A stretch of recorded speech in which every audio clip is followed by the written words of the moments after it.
Bonjour. Bonjour. Vous avez vu ce qui est écrit comme thème du message ce matin. Vivre un vrai chrétien, est-ce que c'est trop demandé? Alors, je vois des sourires ici et là. C'est une question qui peut nous toucher de près. On parle des pays christianisés aujourd'hui. On parle des catholiques et des protestants qui sont en guerre en Irlande. Il y a quelqu'un qui a dit, le problème avec l'Irlande, il y a trop de catholiques, puis il y a trop de protestants, puis il n'y a pas assez de chrétiens. Mais le mot chrétien est tellement galvaudé dans le monde aujourd'hui, ça a vraiment perdu sa signification. On parle des chrétiens et des musulmans du Liban, qui sont aussi en conflit les uns avec les autres. Et en pensant à ce que c'est un vrai chrétien, ça m'a porté à réfléchir, et vous aussi, j'imagine, la même chose. Chrétien, c'est quelqu'un qui suit le Christ. Le mot chrétien vient de chrétien, on les appelait les chrétiens, ceux qui étaient du Christ. Un chrétien, c'est quelqu'un qui le reconnaît, qui reconnaît Jésus-Christ comme son sauveur, comme son Seigneur, et qui le suit en écoutant sa parole, et il est engagé dans sa vie pour le Seigneur Jésus-Christ. Nous avons un verset, le premier verset que nous allons revoir un petit peu plus tard durant le message, c'est celui-ci. « Tout ce que ta main trouve à faire avec ta force, fais-le, car il n'y a ni œuvre, ni pensée, ni science, ni sagesse dans le séjour des morts où tu vas. » Dans Ecclésiaste 9, verset 10. Et l'autre verset, nous allons y revenir aussi, c'est le verset du Seigneur qui dit « Vous êtes le sel de la terre. » Mais si le sel perd sa saveur, avec quoi la lui rendra-t-on? Il ne sert plus qu'à être jeté dehors et foulé aux pieds des hommes. Il y a un missionnaire au Kenya, en Afrique, du nom de Terry Bruns. Il raconte qu'il a eu l'occasion de visiter une ancienne mine de sel qui est située profondément dans les montagnes près de Salzbourg, en Autriche. Il raconte que le guide leur a prouvé qu'il y avait là des mineurs qui avaient commencé à travailler dans les dépôts de sel il y a plus de 3000 ans.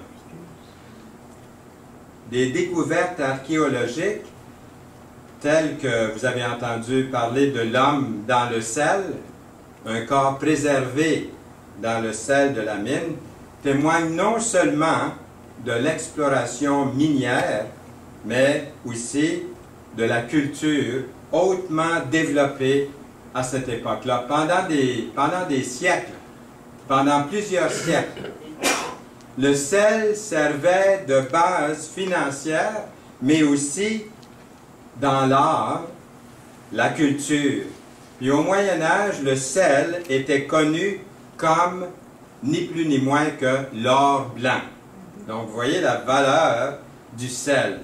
Et là, je peux comprendre pourquoi le Seigneur Jésus-Christ nous a dit ce qu'il a dit ici dans ce verset. Vous, moi, vous, nous sommes le sel de la terre, l'or blanc de la terre. C'est pas merveilleux, ça? Oui. Mais attention, il y a une responsabilité d'attacher à ça, et c'est ce qu'on va voir, c'est ce qu'on va développer ensemble. Le sel. Yolande et moi, de ce temps-là, le matin, on lit ensemble dans Lévitique, et nous avons vu ce verset dans Lévitique, c'est dans Lévitique chapitre 2, verset 13, c'est écrit pour le peuple de Dieu dans l'Ancien Testament. Tu mettras du sel sur toutes tes offrandes. Et quand on pense à la signification du sel, et ce que j'offre au Seigneur, vous mettez du sel sur tout ce que vous faites pour Dieu. Je mets du sel sur tout ce que je dis, sur tout ce que je fais pour Dieu. Il dit ensuite, tu ne laisseras pas, point ton offrande, manquer de sel. Ça aussi, c'est important. Ça peut arriver que je me néglige Et ce n'est pas avec du sel que je suis en train d'offrir mon offrande au Seigneur. Que je suis en train de parler. Je le fais peut-être par habitude ou par devoir, mais je dois y ajouter ce sel. Et nous avons ici sur toutes tes offrandes. Sur toutes tes offrandes, tu mettras du sel. Le sel était encore très, très apprécié à l'époque où notre Seigneur Jésus-Christ était sur la terre. Les soldats romains de l'époque du Seigneur Jésus-Christ étaient payés, on appelait ça un salarium. Un salarium. C'est un mot latin que je vous rappelle, d'où vient notre propre mot salaire. Salaire, ça vient du mot sel. Un salarium en français, le sel, le salaire. Le sel était non seulement valorisé, tellement valorisé comme un assaisonnement pour la nourriture, en effet, il sert pour ça en premier, mais à une époque où il n'y avait pas de réfrigération, je me rappelle quand on avait encore des glacières chez nous, comment est-ce que le sel pouvait garder les viandes, par exemple, certaines nourritures. Et le sel était nécessaire pour préserver les aliments et d'ailleurs pour préserver la vie elle-même.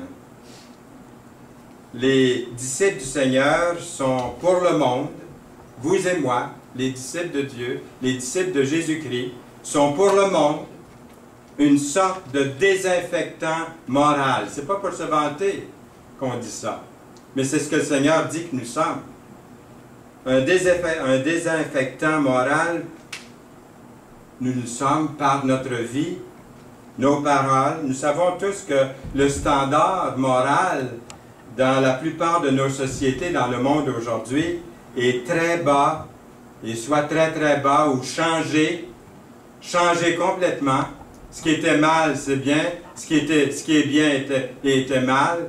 C'est comme le verset qu'on retrouve dans Ésaïe. Je ne l'ai pas trouvé. Il est dans Ésaïe, je pense, chapitre 50 ou 55. Et puis, aussi, il y a du côté moral des choses qui sont inexistantes aujourd'hui. C'est rare qu'on va parler de péché. Qu'est-ce que c'est, ça, péché? On ne sait pas ce que c'est. On parle du petit péché mignon. Ça, on comprend ça. Ou faire des petits péchés, ça parle de quelque chose d'agréable, mais ça ne parle pas du mal comme tel.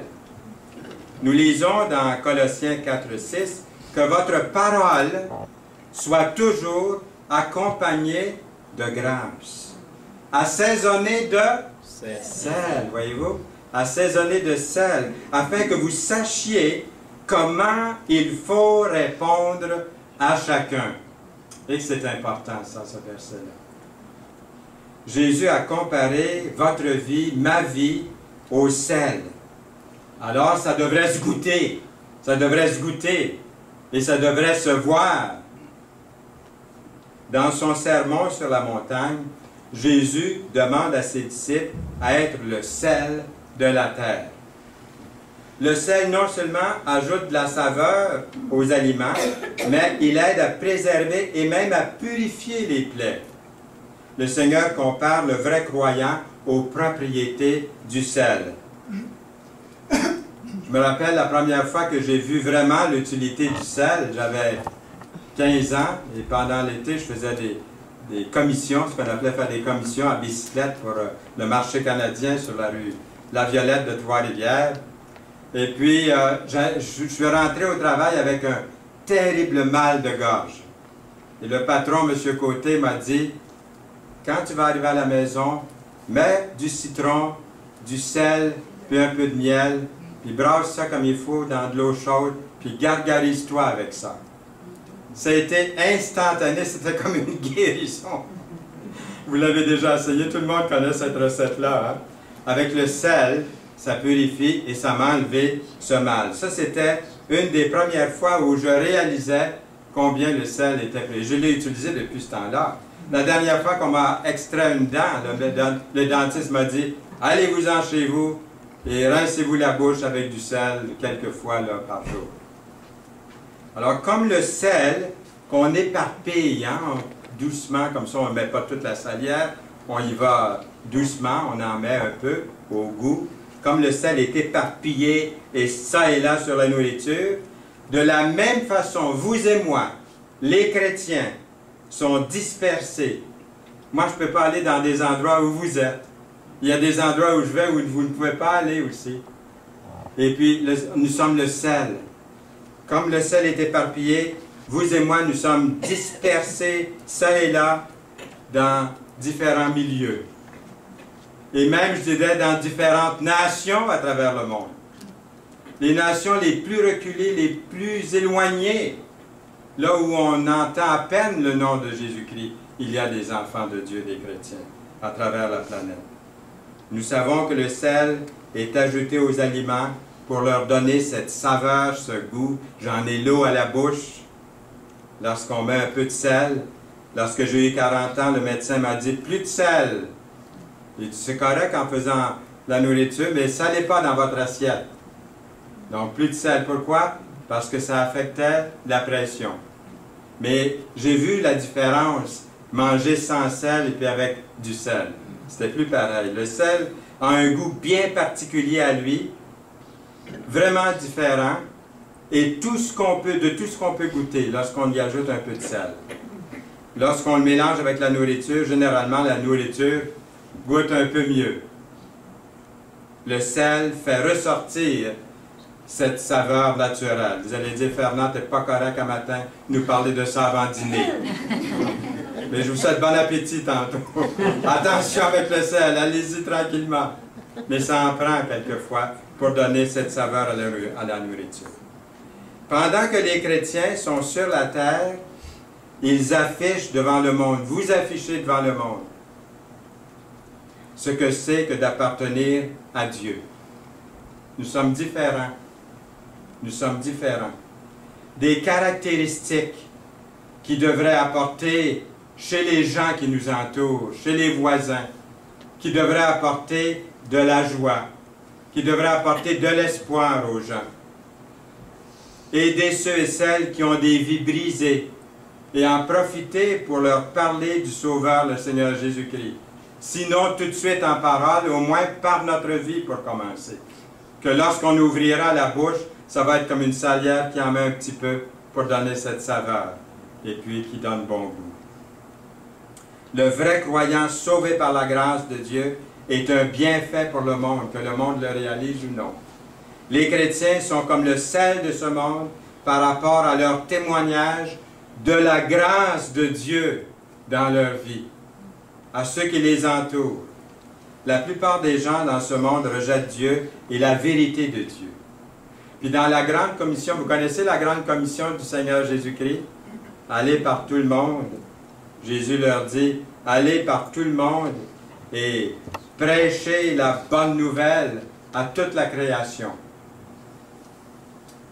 Bien, les gens dans le monde, la plupart, rejettent Dieu aujourd'hui et la vérité de Dieu. Et Jésus, dans cette grande commission, instruit ceux et celles qui l'ont reçu comme Sauveur et Seigneur de leur vie, d'aller dans le monde entier et de prêcher l'Évangile, la bonne nouvelle. Et il y a une façon de le faire. Vous avez vu tantôt, d'après chaque personne que vous rencontrez, d'après le verset qu'on a vu, d'avoir des paroles de grâce puis assaisonnées de sel pour chaque personne. Avec un, ça peut être d'une façon, avec l'autre, ça peut être d'une autre façon. C'est ça de mettre un peu de sel, ou d'en mettre peu, ou d'en mettre un peu plus. Alors Jésus dit d'aller par tout le monde. Il dit aussi, et vous serez mes témoins à Jérusalem, dans toute la Judée, dans la Samarie, et jusqu'aux extrémités de la terre, même le Québec, le Mexique. Hein?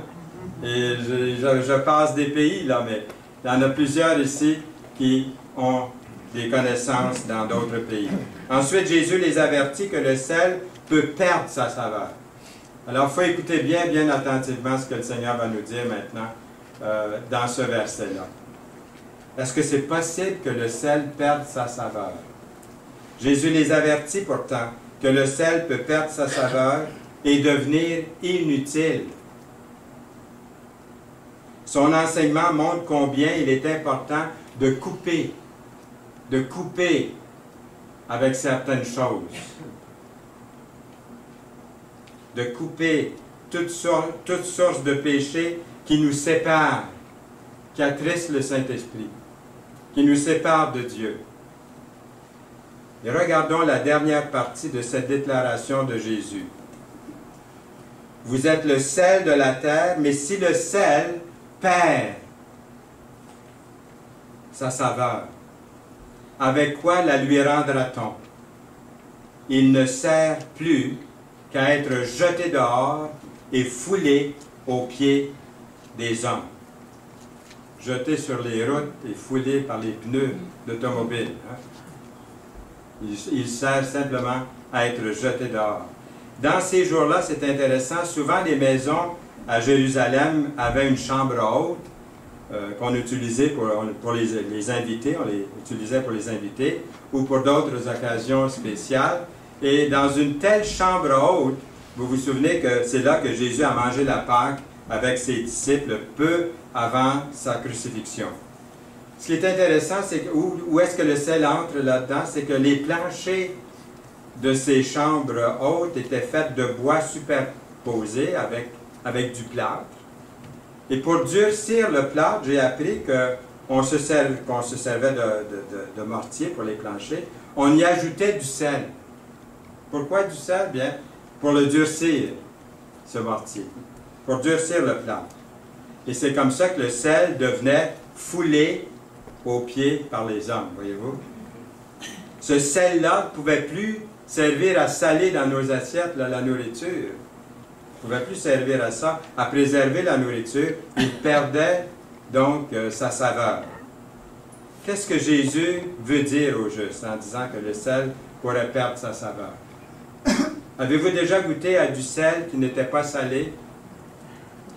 Nous savons que la chlorure de sodium, notre sel de table ordinaire, toujours a un goût salé tant qu'il restera chimiquement inchangé ou pur.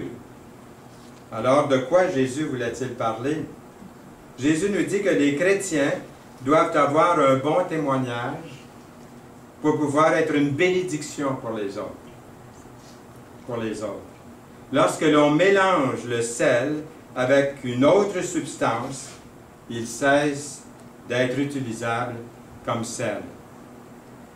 Si l'on ajoute une goutte de poison, une petite quantité, une quantité minime, tant soit peu de poison dans un verre d'eau pure, est-ce qu'on peut encore appeler ça de l'eau pure? Est-ce qu'on peut appeler ça de l'eau vive?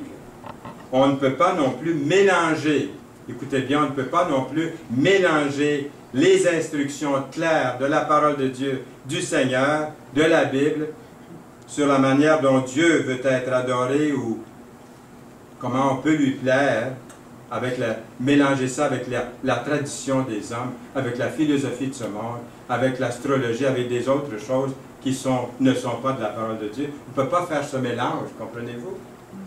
On ne peut pas faire, je ne peux pas faire ça. Le résultat, ce serait une vaine tentative de plaire au Seigneur. On lui déplairait. C'est précisément ce que Jésus veut dire lorsqu'il fait allusion aux scribes et aux pharisiens, aux gens religieux de son temps. Le Seigneur dit, c'est en vain qu'ils m'honorent. Voyez-vous? C'est en vain qu'ils m'honorent. Pourtant, ils priaient Dieu, mais c'est en vain qu'ils le font. En donnant des préceptes qui sont des commandements d'hommes. Ils mélangeaient les commandements d'hommes avec les commandements de Dieu. Vous abandonnez le commandement de Dieu et vous observez la tradition des hommes. Est-ce que ça vous dit quelque chose, tout ça? Est-ce que ça vous rappelle quelque chose? Hein? La religion que j'ai pratiquée, que vous avez pratiquée dans le passé, il leur dit encore, vous rejetez fort bien le commandement de Dieu pour garder votre tradition. Dans Marc 7, les versets 7 et 9. L'idée populaire aujourd'hui, c'est Dieu, bof. Toutes les religions se valent du moment qu'on se respecte. Avez-vous déjà entendu ça? Ouais. Jésus parle d'un mélange de vérité et d'erreur que les pharisiens s'étaient donné. Un mélange de toutes sortes de doctrines, de traditions pour flatter les oreilles, pour plaire aux autres. pour plaire à la masse. On voit ça aujourd'hui de plus en plus. J'écoute les dimanches, nous avons le canal 75 Vision, je ne sais pas si vous l'avez. Si vous parlez l'anglais, vous pouvez aller voir, il y a des émissions religieuses toute la journée. Et il y en a qui faut vraiment avoir le discernement de Dieu pour discerner. Il y en a, je vous garantis que vous écoutez ça, puis les oreilles me bourdonnent. Hein? Je lève presque carré dans mon siège. Et puis, des fois, je n'arrive pas à écouter tout, je dois changer parce que c'est un mélange. Pour plaire aux gens, on va dire n'importe quoi pour attirer les foules. C'est constitué d'emprunts religieux, c'est constitué d'emprunts bibliques aussi. Mais c'est tout un mélange. C'est organisé pour former un tout cohérent, tout ça. On est porté à dire, mais ça fait du bon sens. Oui, ça fait du bon sens selon l'intelligence humaine. Mais est-ce que nous lisons la parole? Est-ce que nous nous en nourrissons chaque jour pour pouvoir discerner ce qu'on est en train de nous nourrir, de nous donner comme nourriture? Aujourd'hui, on appelle ça le syncrétisme, qui est un outil favori du diable, de Satan. Alors attention aux sectes, parce qu'il y a beaucoup de sectes, hein, on parle de ça, mais où sont-ils les sectes? Eh bien, ça ne prend pas de temps qu'on peut les découvrir. Si on se nourrit de la parole de Dieu, on peut les discerner. Les gens, en général, vont facilement voir l'erreur pour ce qu'elle est, en général. Mais lorsqu'elle est mélangée comme ça, avec une quantité suffisante de vérité, l'erreur devient crédible. On se fait prendre. Si c'est le cas, qu'est-ce que Dieu a à dire sur ce genre de croyances mélangées? Bien, j'ai trouvé un passage dans l'Ancien Testament, dans Deutéronome 12, 29, qui dit ceci. « Lorsque l'Éternel, ton Dieu, aura exterminé les nations que tu vas chasser devant toi, lorsque tu les auras chassées et que tu te seras établi dans leur pays. » Alors, j'ai souligné ici, « Garde-toi de te laisser prendre au piège. » Voyez-vous? En les imitant. Le verset que notre frère a lu ce matin avant le culte, je dis à Yolande, tiens, un verset qui est semblable à ce qu'on va lire tantôt durant le message. Garde-toi de te laisser prendre au piège en les imitant, après qu'elles auront été détruites devant toi. Là, j'ai souligné aussi, garde-toi de t'informer, même de s'informer, de s'enquérir de leur Dieu, et de dire, comment ces nations servaient-elles leur Dieu? Moi aussi, je veux faire de même. Une chose à ne pas faire dans Deutéronome 12. La vie du croyant est un livre écrit en dedans et en dehors. Il faut que ceux qui s'en approchent, ceux et celles qui s'en approchent, puissent le lire en tout temps, en toutes circonstances. Ce n'est pas un livre secret ou codé, c'est un livre ouvert. Il y aura toujours un petit reste de croyants fidèles au Seigneur. Ils sont comme le sel. Ils sont comme la lumière dans le monde. La Bible ne parle pas d'un grand réveil spirituel à la fin des temps. Si vous l'attendez peut-être en vain. Il peut y avoir des réveils ici et là, mais un grand réveil universel, Oui, c'est vrai que les Juifs vont se convertir en bloc. Ils vont reconnaître le Seigneur Jésus-Christ. D'après les prophéties, nous voyons ça. Sauf pour la conversion d'Israël, la Bible ne parle pas d'un grand réveil spirituel. Les Juifs, un jour, reconnaître le Sauveur, leur Messie. Mais la Bible parle plutôt d'un temps, à la fin des temps, d'un temps d'apostasie mondiale. Est-ce qu'on est proche de ça, vous pensez, maintenant? Est-ce que ça regarde un peu pour ça? De plus en plus, j'en suis convaincu aussi que nous sommes proches de la fin des temps. On ne donne pas de date, on ne fait pas comme Harold Camping là, et d'autres comme lui. Là. Mais on sait que le Seigneur est proche. Il est à la veille de venir. Est-ce possible que nous soyons déjà rendus à cette époque-là? Est-ce que c'est possible? Dieu aura toujours ce petit nombre, vous et moi, ceux qui ont placé leur confiance en lui, ce petit troupeau composé d'individus qui sont entrés par la porte étroite et qui ont pris le chemin étroit qui mène à la vie. Jésus a dit, je suis le chemin, la vérité et la vie. Nul ne vient au Père que par moi. Et que c'est étroit, ça. Ah, s'il y avait quelqu'un, des journalistes ici ce matin, je pourrais lire le journal de demain matin qui dit « Ah, que ces gens-là sont étroits. Ils ont dit que Jésus était le seul chemin. Pourtant, qu'est-ce qu'ils font des autres chemins? » Ils ne se sont pas nourris de la parole de Dieu. Ils n'ont pas l'Esprit de Dieu en eux pour voir que Jésus est le seul chemin, la vérité et la vie. Alors, nous arrivons ici maintenant à la question du début. Vous avez vu au début, il y avait cette question-là qui était posée. En tant que chrétiens que nous sommes, est-ce qu'on vous en demande trop? Est-ce qu'on vous en demande trop? Eh bien, reprenons ce verset. Tout ce que ta main trouve à faire avec ta force, fais-le. Ensuite, il dit, car il n'y a ni œuvre, ni pensée, ni science, ni sagesse dans le séjour des morts où tu vas, dans Ecclésiaste 9:10. C'est certain qu'en tant que chrétiens nés de nouveau, nous nous efforcerons de faire de notre mieux, d'après les capacités que le Seigneur nous donne. J'aurais voulu être une police montée, mais je n'avais pas la grandeur. Mais le Seigneur m'a donné une voix, une bonne voix, et je lui donne à 100% ma voix. Et vous, il vous a donné quelque chose aussi, qui est différent peut-être de moi. Donnez-lui. Vous lui avez donné, gloire à Dieu. Vous lui avez donné à moitié, donnez-lui tout. C'est à lui. Il va s'en servir.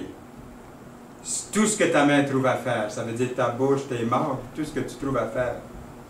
C'est certain qu'il reste encore des années, peut-être des mois, des semaines, des jours, des heures à vivre.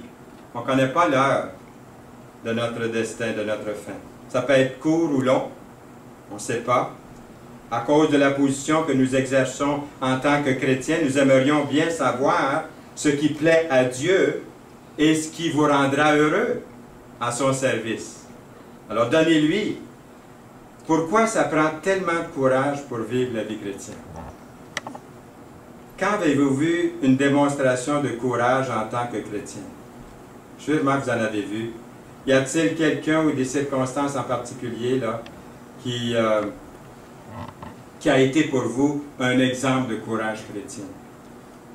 Je l'ai vu au cours de ma vie chrétienne et ça m'a fortifié, ça m'a aidé. Mais ce n'est pas là-dessus que je me fie. Je regarde au Seigneur, mais c'est encourageant de voir, quand je vois un vieux chrétien, comme quand je vois Serge puis Liliane. Moi, j'ai connu Serge, il y avait, je ne veux pas me tromper, là, avec quel âge? Il y avait à peu près 9-10 ans, quand j'ai connu Serge, dans un camp d'enfants. Puis de voir, après, quand je rencontre des gens comme ça, après tant d'années, puis ils sont au Seigneur, puis ils servent le Seigneur, pouvez-vous penser à un meilleur encouragement que ça? Alors persistons. Ça ne veut pas dire j'ai été parfait ou que d'autres, ou Serge, ou d'autres ont été parfaits.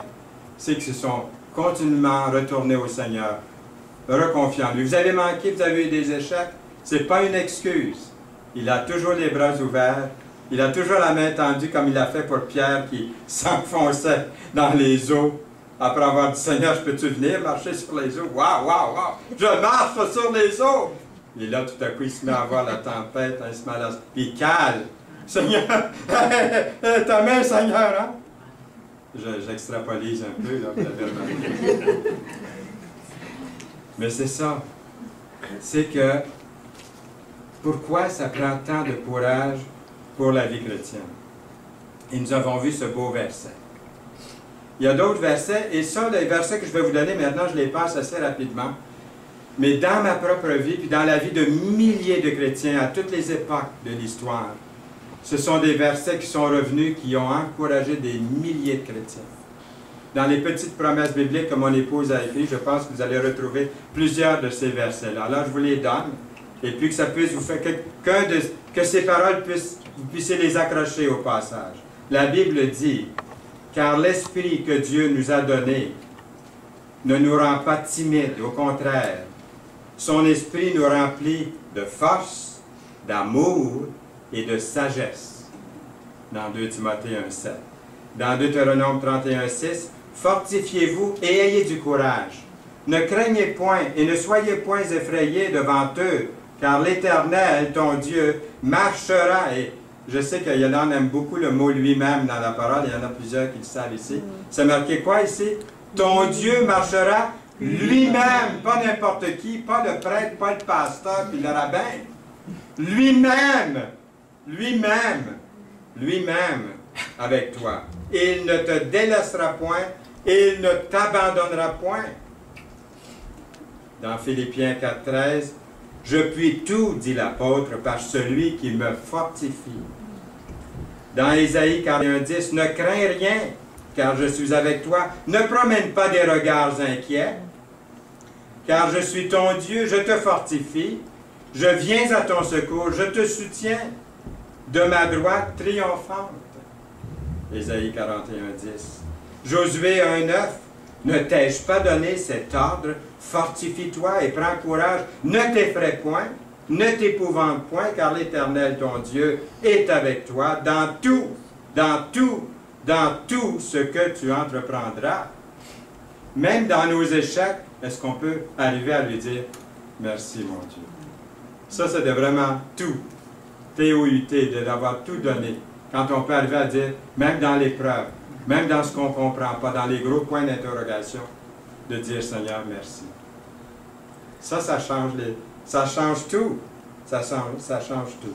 Dans Jacques, chapitre 4, verset 7, soumettez-vous donc à Dieu. Soumettez-vous donc à Dieu. Résistez au diable.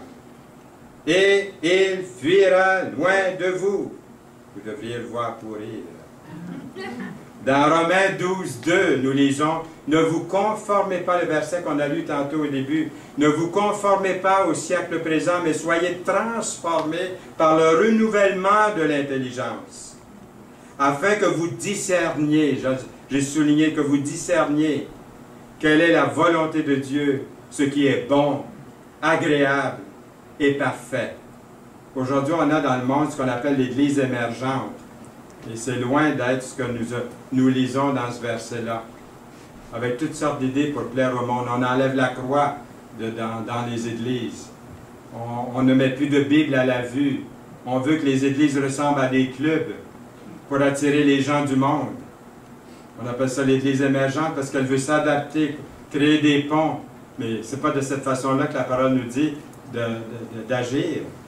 Par exemple, si nous avons un penchant naturel, ou si nous sommes enclins et doués, talentueux ou encouragés à aider les gens dans les voies de Dieu, ne serait-ce que par nos paroles d'encouragement, nous éprouverons un grand bienfait en sachant qu'on est en train de faire la volonté de Dieu.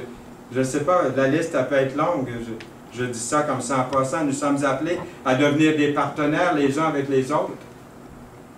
En entrant ici, en étant assis là ce matin, je regardais ceux qui passent l'offrande, ceux qui préparent la table. Il y avait toutes sortes de petites choses qui se passent dans les coulisses ici, dans une église, dans une assemblée. Puis je louais Dieu de tout mon cœur, de voir que telle et telle personne est en train de servir le Seigneur dans quelque chose. J'espère que vous êtes bénis quand vous faites ça. Quand vous ouvrez votre maison, quand vous faites des choses, ça peut être un verre d'eau donné en son nom. Tout ça est vraiment très, très important. Nous sommes appelés à devenir, comme je disais, des partenaires les uns avec les autres dans nos luttes, dans nos victoires, dans nos bénédictions, on le partage. Trouver des réponses à nos questions, partager nos réponses avec les autres. Ça serait bon, hein, s'il y avait, on dit, puis il y en a une, pourtant, une description de poste pour le chrétien. Quand vous cherchez un travail, hein, il y a une description de poste. Est-ce que ça existe pour le chrétien?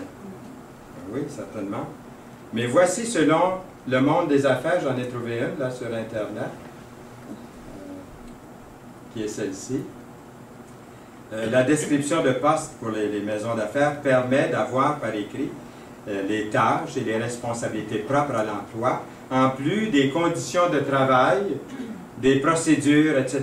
La description de poste permet d'énoncer ce que l'employé fait, comment il le fait et pourquoi il le fait, dans un emploi précis. Par ailleurs, on y retrouve aussi ses exigences, connaissances, habilités requises pour l'emploi. Alors, si on appliquait ça à la vie chrétienne, on voit qu'il y a un certain parallèle qu'on pourrait faire ici. La parole de Dieu, la Bible, en donne une bonne description de poste pour le chrétien. On en a vu quelques-unes déjà à date. Et il ne faut pas se le cacher, ça exige se rattacher à une grande responsabilité en tant que chrétien. Le Seigneur ne nous appelle pas tous à être des missionnaires en Afrique. Yolande est contente qu'il ne nous a pas appelés comme missionnaires en Afrique. Quand je parlais déjà à Yolande, tous les deux on en discutait, on était nouvellement mariés, et puis je voulais servir le Seigneur, et puis quand elle dit « pourvu que ce n'est pas en Afrique ». Alors on n'est pas allé en Afrique, on est resté au Québec. C'est aussi pire qu'en Afrique. On a vu que c'était aussi pire qu'en Afrique. Et ça dépend où le Seigneur veut nous appeler. Mais le Seigneur ne nous appelle pas tous à être des missionnaires dans un autre pays. Que ce soit en Afrique ou que ce soit au pôle Nord, je ne sais pas où, parmi les Esquimaux.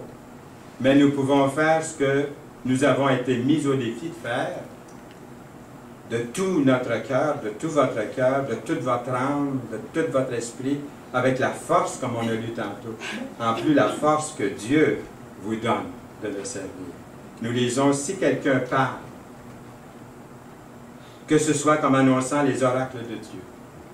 Si quelqu'un remplit un ministère, qu'il le remplisse selon la force que Dieu communique, afin qu'en toute chose, Dieu soit glorifié par Jésus-Christ, à qui appartiennent la gloire et la puissance au siècle des siècles. Amen. Dans 1 Pierre 4, 11. C'est dans la tranquillité et le repos que sera votre salut. C'est dans le calme et la confiance que sera votre force. Ésaïe 30, 15. C'est tout ce que nous faisons, c'est pour le Seigneur que nous le faisons, même dans les plus petites choses.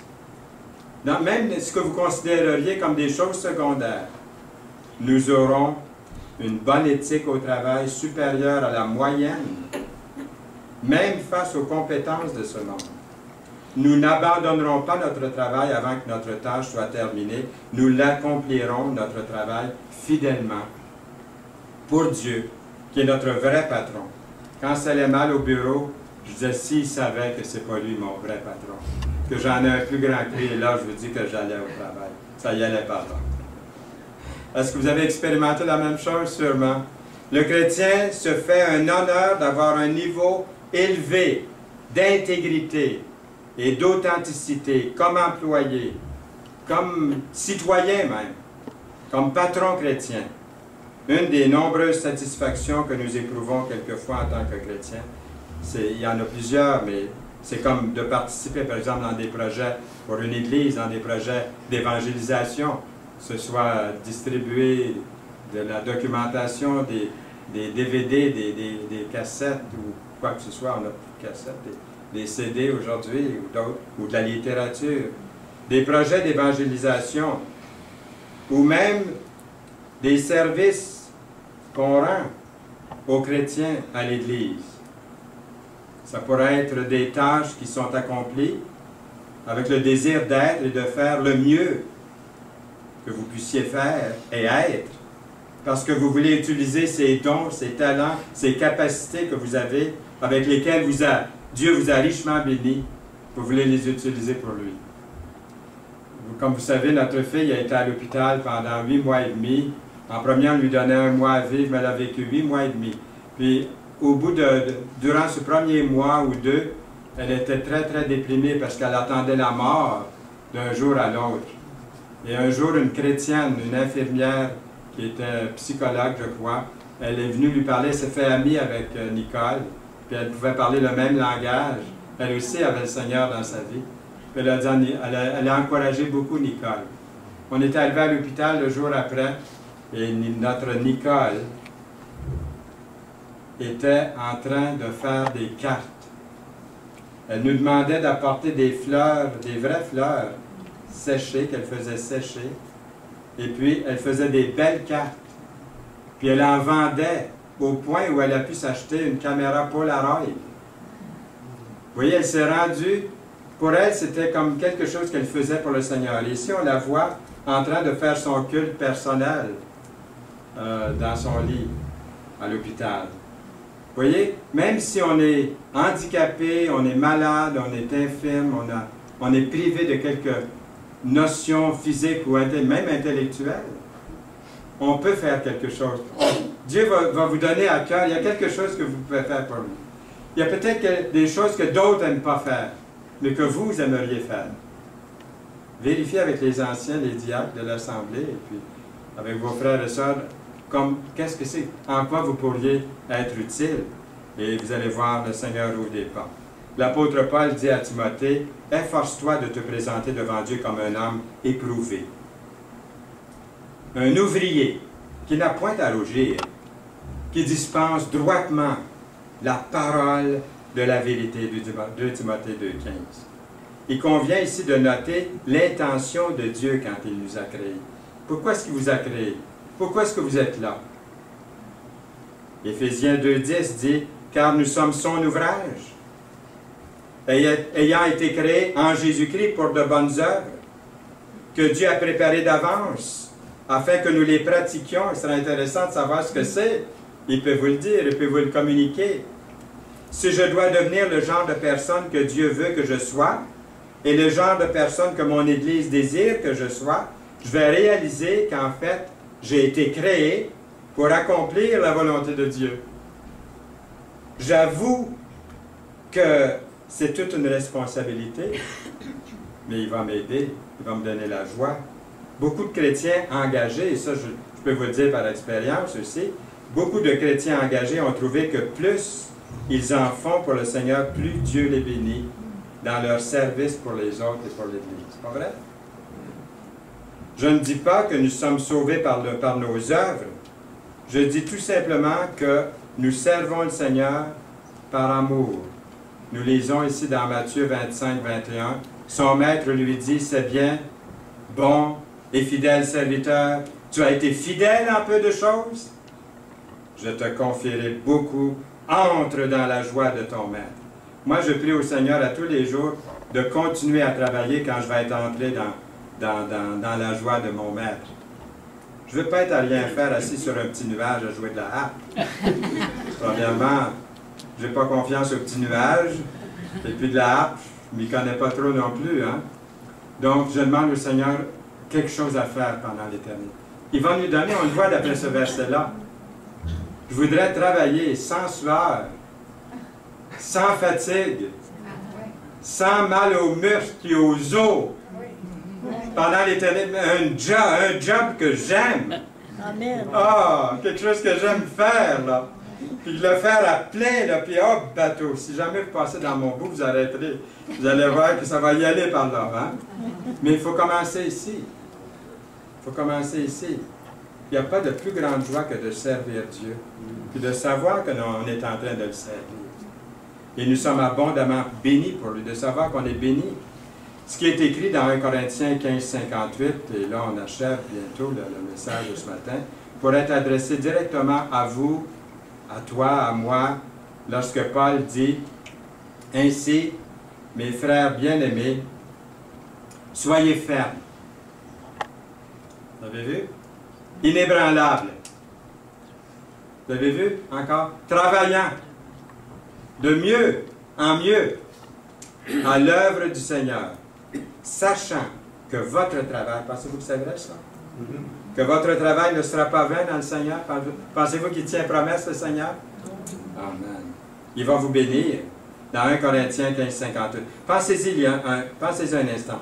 Comme chrétiens, nous pouvons vivre notre vie en train de faire quelque chose que nous aimons de tout notre cœur et en même temps, l'assurance de recevoir toutes sortes de bénédictions de Dieu. Il y a cet autre verset que j'aimerais que vous mettiez, que vous imprimiez sur votre front, sur le mien aussi, mon front, que je vais utiliser. Ça devrait être marqué sur notre front pour que nous en souvenions et que nous sommes ce que nous possédons en tant que chrétiens. C'est ce verset-ci, dans Matthieu 5, verset 16, qui déclare « C'est ainsi que votre lumière devra briller aux yeux de tous, pour que ceux qui vous côtoient, en sortant d'ici, vous allez côtoyer, pour ceux qui vous côtoient, remarquent le bien que vous faites, et qu'ils en attribuent la gloire à notre Père Céleste. J'aime la façon que c'est écrit dans Parole vivante, dans Matthieu 5,16. Faites ce qui est attendu de vous devant Dieu, devant sa parole, et plus encore.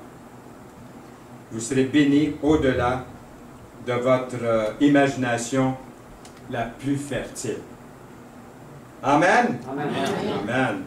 Seigneur, merci pour cette parole, ces deux beaux versets que nous avons lus ce matin, que nous avons développés. Merci pour ta volonté que tu nous fais connaître et plusieurs autres versets qui sont un encouragement pour nous que nous avons vus. Nous sommes le sel de la terre. Nous ne voulons pas perdre de cette saveur et tu nous as montré comment faire. Nous te bénissons, nous te louons. Au nom précieux de Jésus-Christ, de nous précéder dès maintenant et pendant cette semaine, pendant notre vie. En ton nom précieux, nous prions. Amen. Amen.